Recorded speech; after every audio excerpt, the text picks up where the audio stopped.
Jefferson Robbins for NCW Life. The redistricting that recently changed the shape of the 12th Legislative District brought in new candidates from all over Chelan, King, and Snohomish counties. But there's one race for state representative where it's still very much a Chelan County affair. Mike Steele is a Republican from the city of Chelan who has served in that legislative seat since 2016. He is challenged in this election by a fellow Republican, Daniel Scott, from the city of Cashmere. I want to welcome you both to our studio. Thank you. Thanks for having us. In a minute, I'd like you both to introduce yourselves as if nobody knew who you were, nobody knew that you were campaigning for something, nobody had heard your name before. You have 1 minute to do so, and Mike, because you're in first position on the ballot, I'll ask you to go first. Introduce yourself. Great. Well, thank you again for having us today. Mike Steele. I'm born and raised in Chelan County. My family's been in Chelan Valley for 140 years. Apples and cherries are how we make our living and have been doing that for that time. So fifth generation myself, and we've just welcomed the sixth generation. In my day job, I serve as the executive director of the Lake Chelan Chamber of Commerce. I've been doing that now for almost 20 years. Was a member of the Chelan City Council for 2 terms before being elected to the State House in 2016. And as you mentioned, I'm heading into my 5th term in that position. I serve as the Deputy Minority Leader, representing my caucus and elected by my colleagues.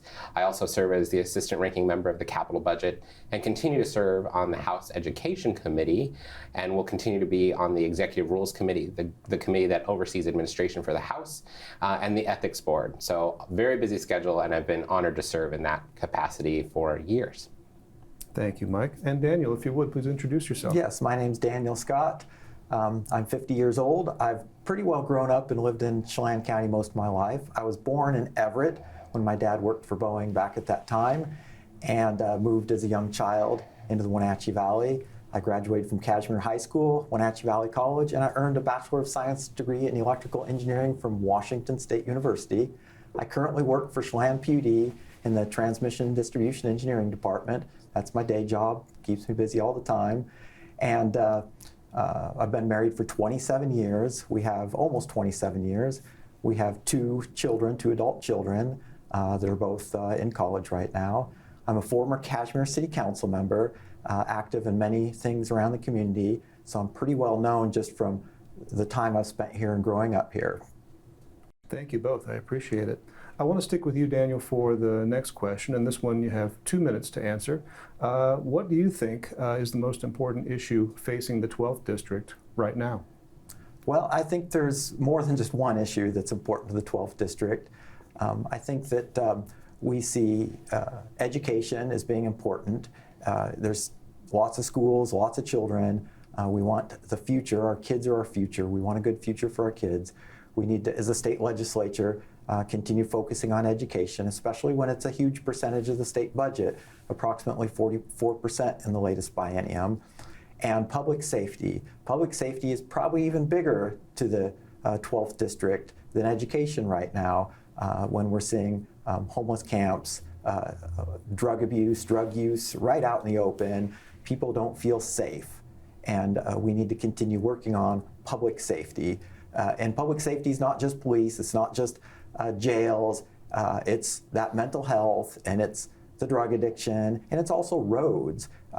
You know, I drive back and forth over these highways quite a bit. You know, you take that Highway 2 corridor, and it really needs some widening and some turn lanes just for safety. Blewett Pass over 97, same way. Highway 2 just between all the way over to Everett, but especially up here near Leavenworth, a lot of potholes. And that's embarrassing when we have the 3rd highest gas tax in the nation and we still have potholes. And then you throw on a carbon tax that's probably adding somewhere around 50 cents a gallon, meaning that the people that are buying gas are paying for it and not getting better roads out of it. I'd like to see some changes with that funding and that law as well. Of course, that initiative is on the ballot if you'd like to repeal it. And to pay for all this, we need to continue having a strong economy. So the state of Washington, the state legislature really needs to be a champion for private businesses. We need to foster an environment where private enterprises can be successful, create jobs, and people can afford to live here. Thank you, Daniel. And Mike, from your perspective, what do you think is the most important issue facing the 12th District right now? Yeah, I think Daniel's right. I don't think it's one singular issue. I think we have to be focused on a number of issues. Folks want to feel safe in their homes. They want their kids to have a good education, and they want to have access to resources that'll make their quality of life better. And I think we have an obligation to make sure we meet those demands at the legislature. I would agree. I mean, as you travel across our district, Highway 2 is a major corridor, and I've heard over the years that I've represented this district that Highway 2 continues to see issues and bottlenecks. And so I know that's a major point of contention for many of our constituents to live along that highway. I would also suggest that 522, a feeder highway into Monroe, is another major pinch point for folks who are commuting daily into our district in that Snohomish County portion. And as I said, I've had the honor of serving this district in this new sort of makeup now for 2 years. And as I've traveled across the district, these are the issues I'm hearing about. Mental and behavioral health is something that we cannot ignore, and the state does have an obligation to address that. I'm really proud of being able to have secured $20 million for a new substance use disorder clinic right here in Wenatchee in the last biennium, and I think that's huge, something that we've not seen in our community before, and being able to build that with support from the state was a proud moment for me, and I want to make sure that that happens and that the folks who need those services are getting access to those things. As a member of the K-12 Education Committee, I continue to see issues in our K-12 system and hear from parents all over our district and our state on what we can be doing better to serve the needs of our students. And that's one of the things that I'm very focused on, is making sure that any K-12 policy that we pass is going to make student outcome better. And that's how we should really rate our success. As a state that spends so much money, nearly $20,000 a student in Washington state, we need to make sure that if we're investing that kind of money, we're seeing the outcomes associated with that kind of investment. And I don't know that we are. And so I need to continue to push and make sure that that policy that we pass in Washington state, in Olympia, is benefiting our families. So those are the things I'll be working on. Well, Mike, you've been in the legislature a while. You have leadership roles with your party. As you said, your party remains minority party in the state of Washington. So there have to have been some decisions made by the legislature, say in the most recent session, that you disagreed with. Can you think of any one in particular where you thought, I voted against that, or that one should not have passed? Oh, there are several examples that come to mind, but I think, the lack of accountability that we're seeing on a continual basis in Olympia is something that's frustrating.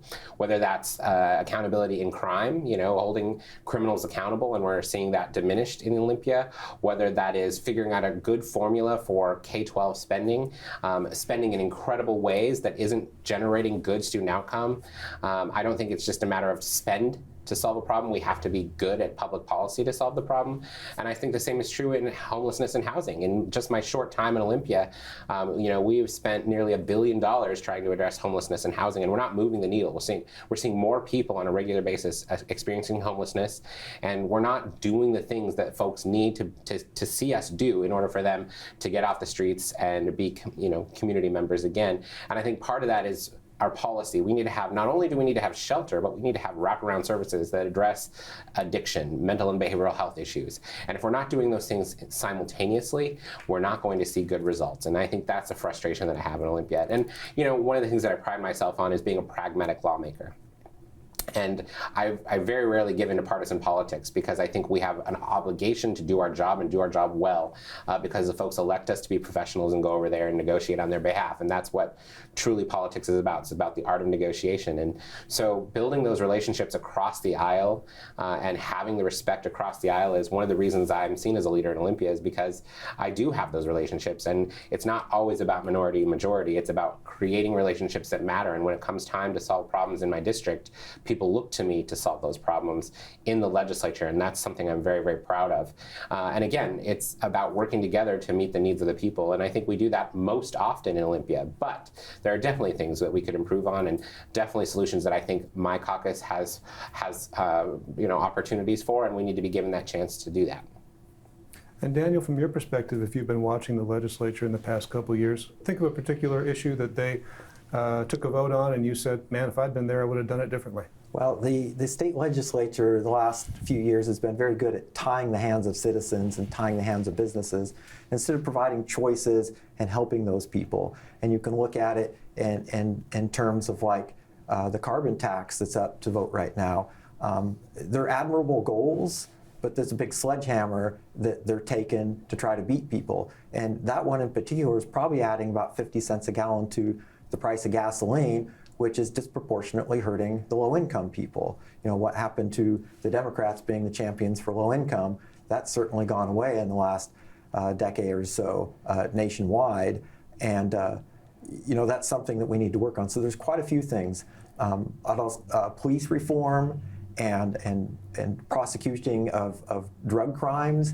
You know, you got to let the police do their job, and you know, they're dealing with very tough situations that we as citizens ourselves don't want to have encroached on our personal space, our personal property, and the police do a very good job, and we need to empower them and let them do the job they're hired to do. That is an issue that the state legislature, they kind of tweaked on a little bit this last session, but it's got a long ways to go on that one. So, you know, I see those as two big issues that the state legislature needs to do some work on is climate issues. Goals are admirable, but these hammers are really brutal on people. And then police reform, you got to let these police do their job, and the prosecutors need to do their job. And you know, we need people to be safe in this state. Both of you have mentioned education and students and academic achievement and helping kids meet their goals. One of the things that Washington requires of school districts, which are aging and which have infrastructure problems, is a supermajority if a levy issue goes to the voters. It needs to pass by 60%. We've seen these levies fail in multiple school districts because they may have gotten very close, but they just could not top that supermajority requirement.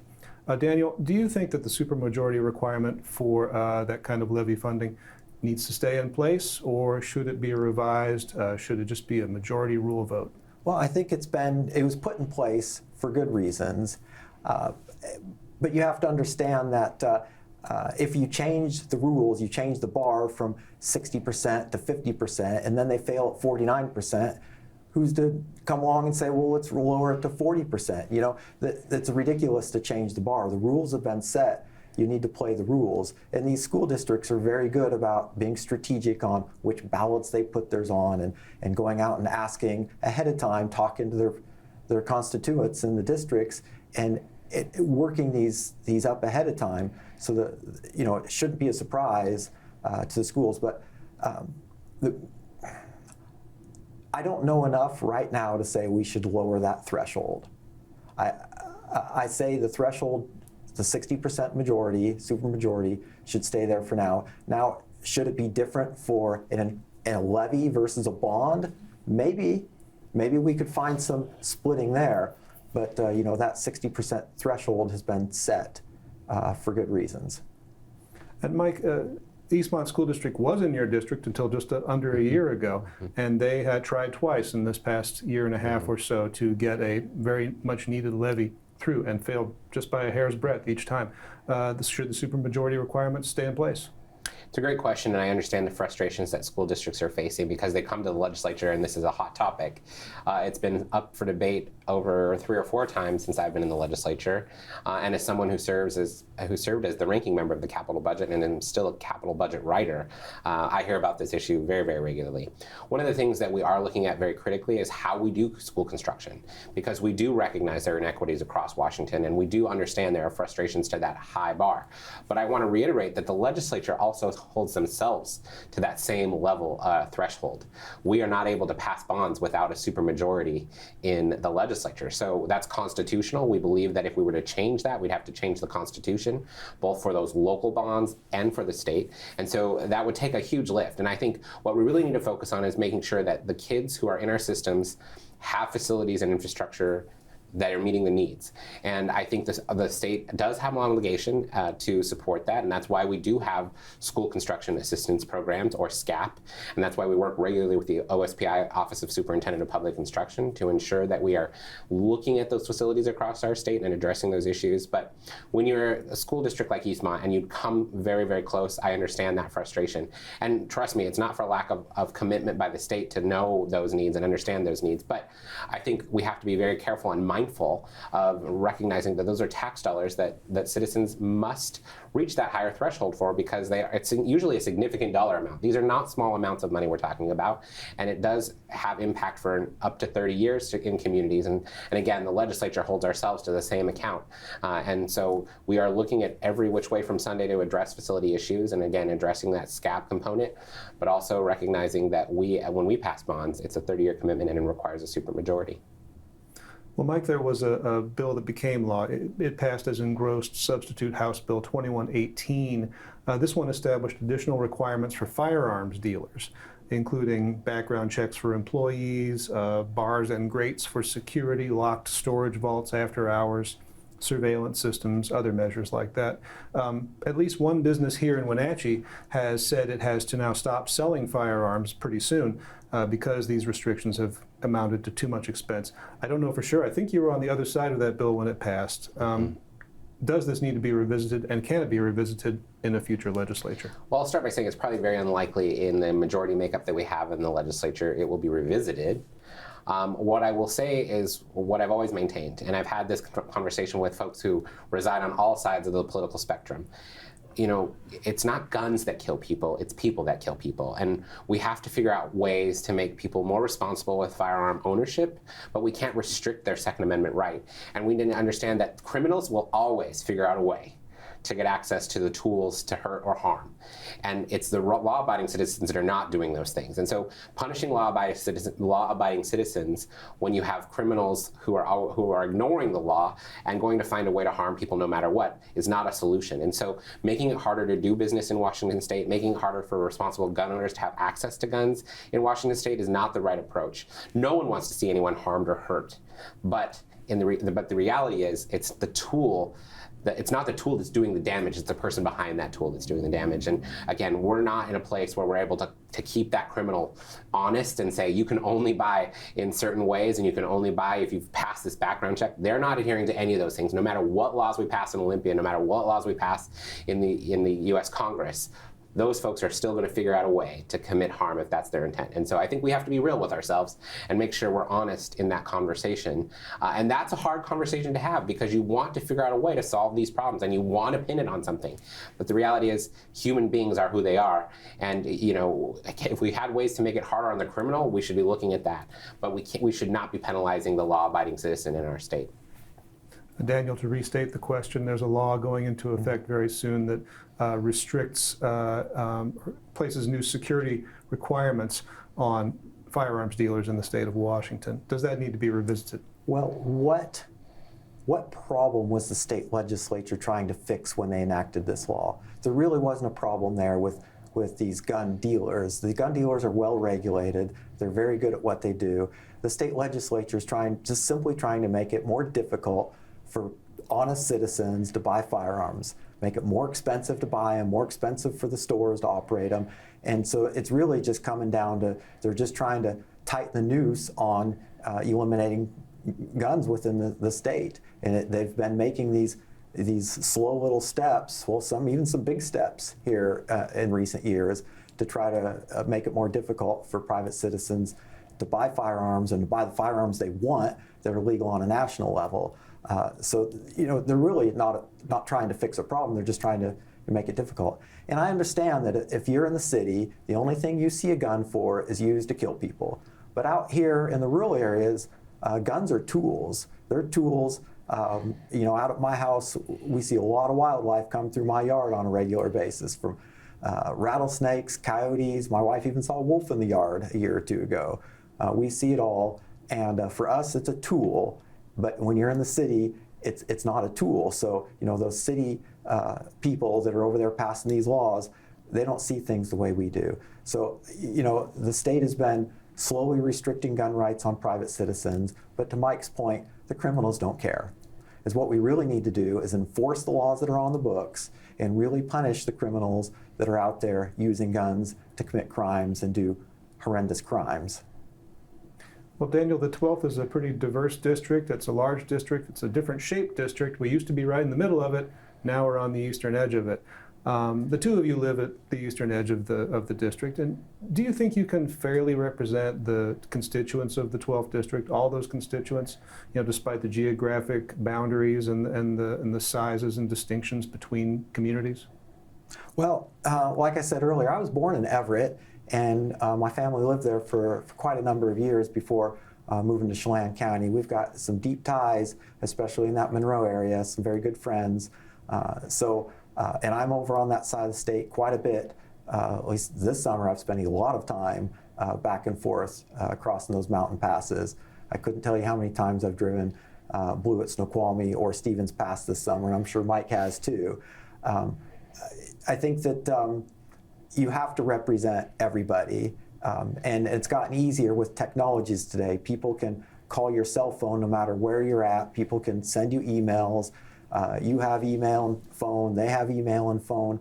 And so, yes, the distances are long. It's a long drive to get from one end of the district to the other, but it has gotten a lot easier with the technologies that we have today to keep up with that traveling back and forth. So it's definitely a challenge, and not just geographical challenge, but also some of the ideological differences between some of the groups.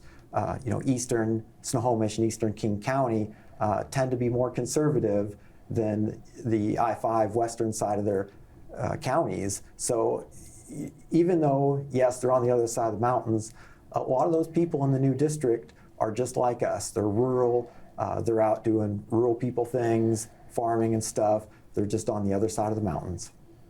And Mike, from your perspective, I mean, this district has changed shape since the last time you were elected.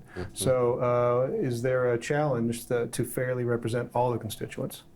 Well, I think there's a challenge to fairly represent constituents no matter where you are as a legislator, because look, it's 160,000 folks, 167,000 people.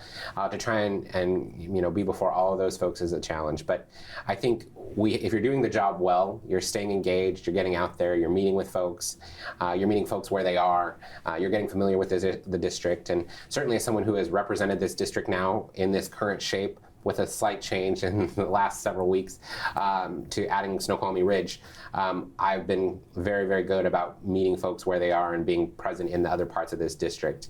It's not easy. I mean, I will concede that it's not easy. It does take a lot of driving, it does take a lot of time, and you have to be committed to it. But again, as a legislator, your time is not your own always anyway. So to be in the car and to spend the time and to get to know folks has been something that I've worked really hard on this last couple of years in my first term in this new shape.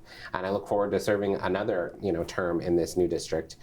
Folks have been really gracious, and Daniel's exactly right. We've utilized technology, we've utilized the ability to get places much easier and quicker through that technology, and folks have been really great about utilizing it.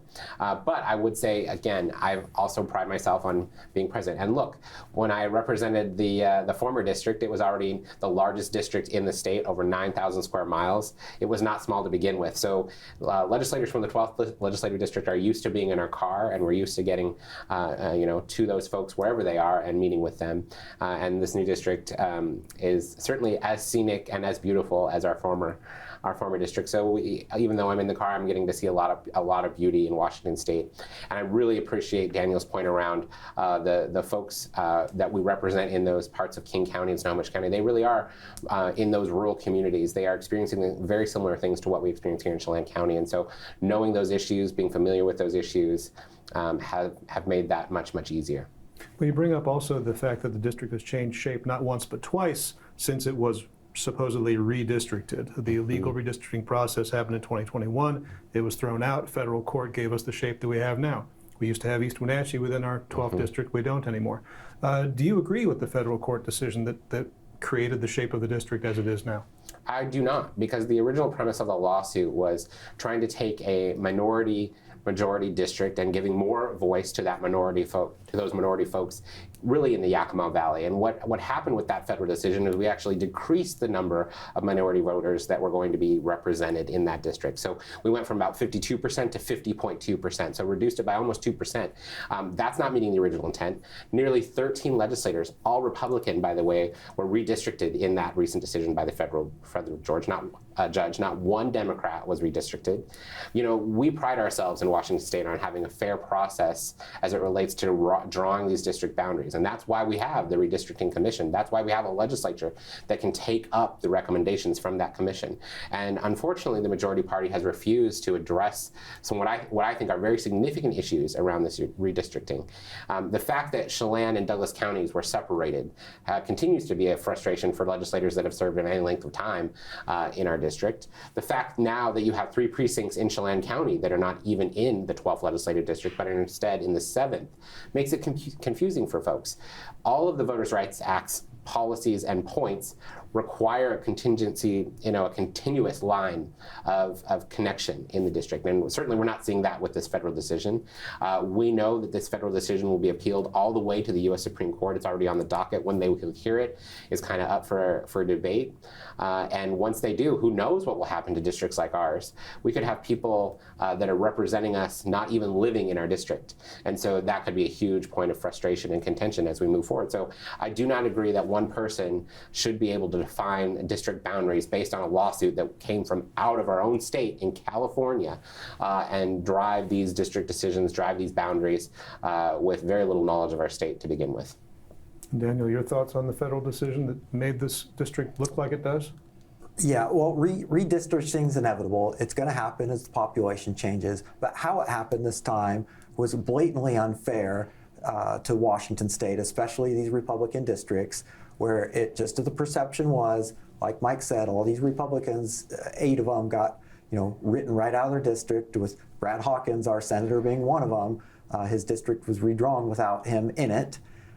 And we have commissions and bipartisan commissions, and they have a job to do, and they were not allowed to do their job. We had no input that way. Yes, you could argue, some deadlines were missed by mere hours, but really that it looks bad on the federal judge that made these decisions. Down in Yakima, they were trying to get more Hispanics on the ballot and elected. Well, they just wrote the Hispanic out of his own district, and he was Republican. Is that a coincidence? I don't think so. I think should be illegal, and if the Supreme Court doesn't overturn it, I will be really surprised. But like I said, it's inevitable that redistricting is going to happen. It's just how it happens. It should be by the people that are in the districts and in the state that have control over that. And I'll stick with you, Daniel, for a closing question in 1 minute. Why should people vote for you for a 12th district state representative? Well, I like to say I'm the candidate of choice. I want to give the voters choices. I want to give municipalities choices. I want to give school district choices. We should all have choices. And the state legislature has been taking away choices from individuals, from municipalities, from school districts, from everybody else, and taking a very heavy-handed approach towards things. They want things done their way, by their values, and they completely ignore us out in that process. So I'm really pushing for change and allow change to happen and allow decisions to happen at the lowest local level possible, right down to the individual level. We need our freedoms, because choices is all about freedoms. So I'm really the candidate that's going to push and uphold individual freedoms and freedoms at the lowest level of government. And Mike, why should people vote for you to take another term in the State House? Well, I want to start by thanking the folks of the 12th Legislative District for giving me this much time in the state legislature. I think my track record speaks for itself. I pride myself on serving this community and being part of this community, and whether I'm in the legislature or not is irrelevant to my commitment to community. I'm here, I was born and raised here, I believe in this place, I believe in the people, and I'm proud to be able to do what I can in the state legislature to bring good things back, to enhance the quality of life of the people that live in the 12th Legislative District. I believe I've done that. I've also someone who has been, who has proven leadership and has been elected by my colleagues to lead the caucus, to have the leverage necessary to make change in a majority-minority system where we have been in the minority. And if it weren't for folks like me who are willing to work across the aisle, build those relationships, there would be a lot less representation in the 12th Legislative District. And so, again, I have a proven track record of those relationships, the ability to negotiate, the ability to pass pragmatic policy.